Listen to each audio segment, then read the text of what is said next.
Halo pemirsa, selamat datang di podcast Pitran. Bersama saya Ferdina, mari membahas tentang pola kalimat.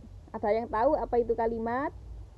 Ya, kalimat adalah rangkaian kata yang dapat berdiri sendiri dan menyatakan makna yang lengkap. Bahasa Indonesia menggunakan pola kalimat subjek, predikat, objek. Nah, apa itu subjek, predikat, objek? Mari kita bahas lebih dalam. Berhubung ini adalah podcast Pitran, maka akan dibahas secepatnya dan sesingkat-singkatnya. Subjek adalah sesuatu yang melakukan pekerjaan, jika itu dalam kalimat aktif.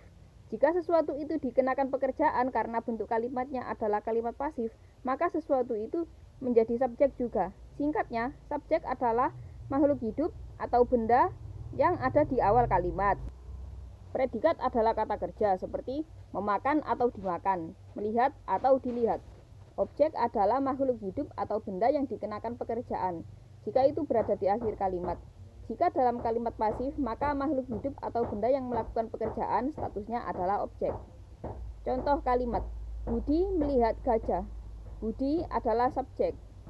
Melihat adalah predikat atau kata kerja. Gajah adalah objek. Jadi yang melihat adalah Budi. Terkadang dalam kalimat terdapat keterangan.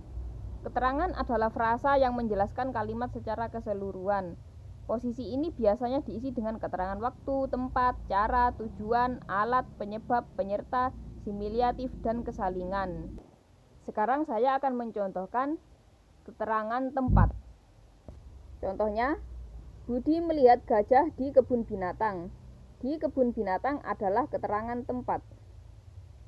Nah, sekarang mari diubah menjadi kalimat pasif.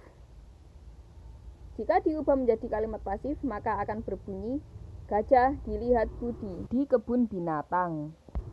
Gajah adalah subjek, dilihat adalah predikat, Budi adalah objek.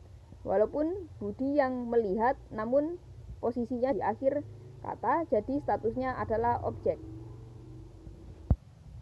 Ada lagi contoh, yaitu keterangan penyebab. Contoh, Budi tidak makan karena tidak punya uang. Tidak punya uang adalah keterangan penyebab. Kasihan kali Budi tidak punya uang. Kalimat tidak harus lengkap subjek, predikat, objek. Jika objeknya hilang pun tak masalah, asal kalimat tersebut jelas. Misal, Budi minum di warung. Budi adalah subjek. Minum adalah predikat atau kata kerja. Di warung adalah keterangan tempat. Walaupun tidak menyebutkan apa yang diminum Budi, namun ini sudah termasuk kalimat. Ada juga pola kalimat subjek, predikat, pelengkap. Struktur kalimat ini terdiri atas subjek, predikat, dan pelengkap. Pelengkap adalah unsur yang melengkapi predikat. Posisi pelengkap biasanya berada di belakang predikat dengan kelas kata kerja. Perlu diketahui bahwa pelengkap sebenarnya tidak harus selalu ada. Contoh, Budi belajar menulis.